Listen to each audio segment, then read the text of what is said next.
Hi, my name is Alison O'Reilly. I'm a journalist and documentary maker and author. In 2014, I wrote about how the death certs of 796 children were uncovered by historian Catherine Corliss in Galway. The death certs related to hundreds of children who died in a religious run home for unmarried mothers between 1925 and 1961.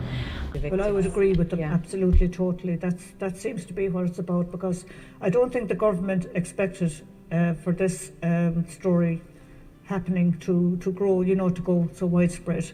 But because of the Daily Mail back in 2014, and Alison O'Reilly, she did do the story, and it got front page coverage at the time. Yeah. And because of that, it just went widespread. It went around the world. And the story resonated with so many people all across the world. Earlier this year, I decided that it would be a nice idea to recognise people who had created some beautiful work. The exhibition called Stay With Me. The exhibition will run for 2 weeks up on the 17th of January, just before the Commission of Inquiry into Mother and Baby Homes produced their final report, which will be released to the public.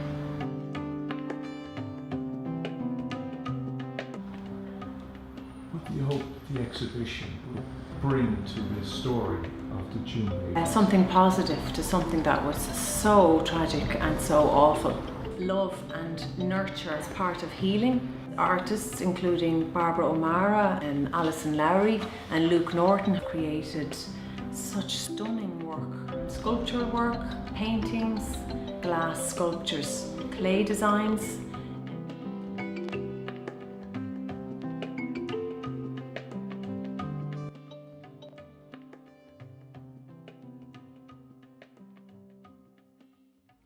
The other piece is, it's a baby blanket that was coordinated by Barbara O'Mara, who had contacted women all over the world in response to the June baby story, and she asked women to knit 800 squares that she put together in 4 sections to represent the 4 provinces of Ireland.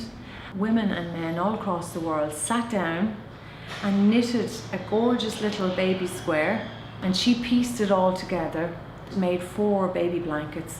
They're going to be displayed here in the IN-SPIRE gallery during the exhibition as well. There's a beautiful sculpture by a woman in Belgium where she had gotten her friends to make little babies out of clay.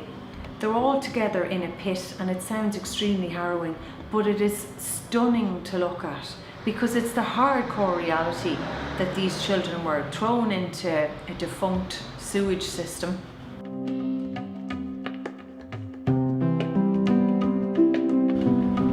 They were left there in an unmarked grave, which isn't even a marked grave in the Irish maps.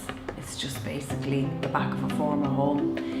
This piece captures the stark reality that all of these little faceless, nameless babies were just thrown into this.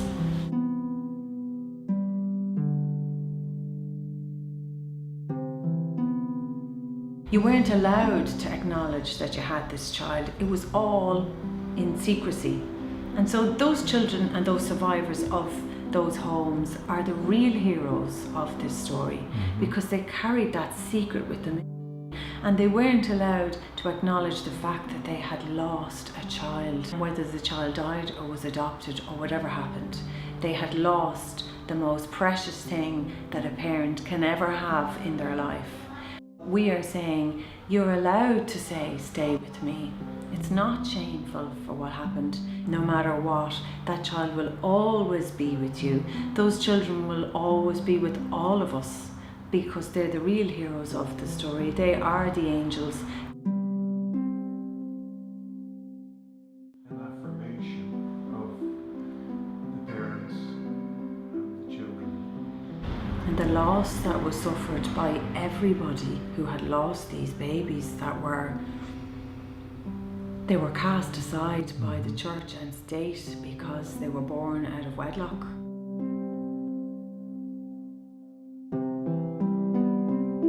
There will always be a back backlash to a story like this. There are always people who feel that the past should remain in the past, that this was a response to a crisis at the time, and that not all the nuns and priests are bad.